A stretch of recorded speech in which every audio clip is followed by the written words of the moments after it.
For the past 7 years, Tf2 has been plagued by this one central issue, the shitstorm that was the bot crisis.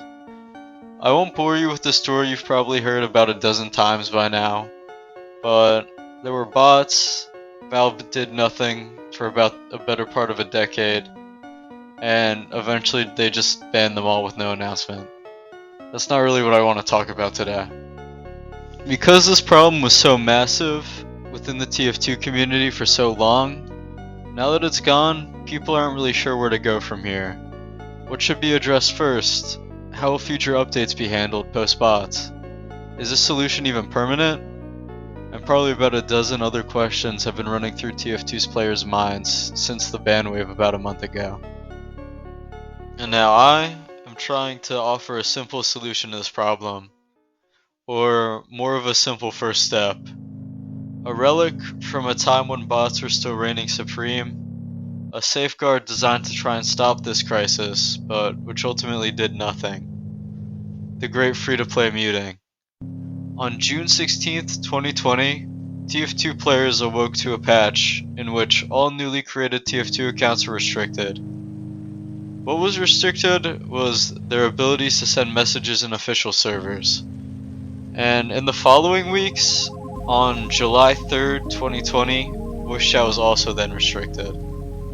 Now, this fully cut off all free-to-play players from any kind of in-game communication. And this also does include like in-game voice prompts, like calling for medic. I don't think I really have to explain how this would negatively impact your gameplay. It completely destroys your ability to create any kind of teamwork in-game. Sure, you could push with your team, but good luck signaling anything or asking for heals. And of course you can still have fun playing TF2 this way. The game is a classic like that, but still, it's just kind of unpleasant. Now, I had the displeasure of playing TF2 on a fresh account a few weeks ago while away from home. And it was not the best. I could definitely feel the lack of like communication, especially when needing heals.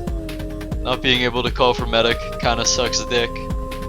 But it is manageable, but there is like no reason to cripple free-to-plays like this.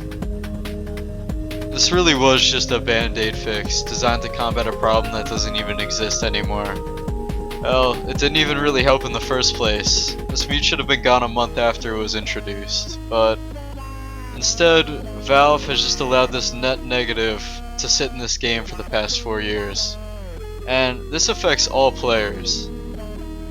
And when I say all players, I mean it, because while it might suck for a free-to-play, it will equally suck for their teammates, who are stuck with a completely mute and most likely inexperienced player, so they can't even ask for help.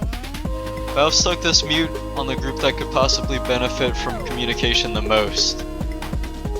Overall, this mute was an awful change, ineffective, and a straight negative for TF2 as a whole. What's really depressing is how easy this would be to fix, but we know Valve can't be bothered with that treadmill work, even though this is a problem they entirely created themselves. The community seems to agree with me on this as well. There was this poll that Wheezy hosted where most of the people voted this as the biggest issue.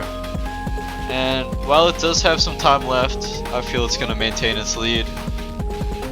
So, Valve, fix the bots. Please don't make us wait 7 years for this one.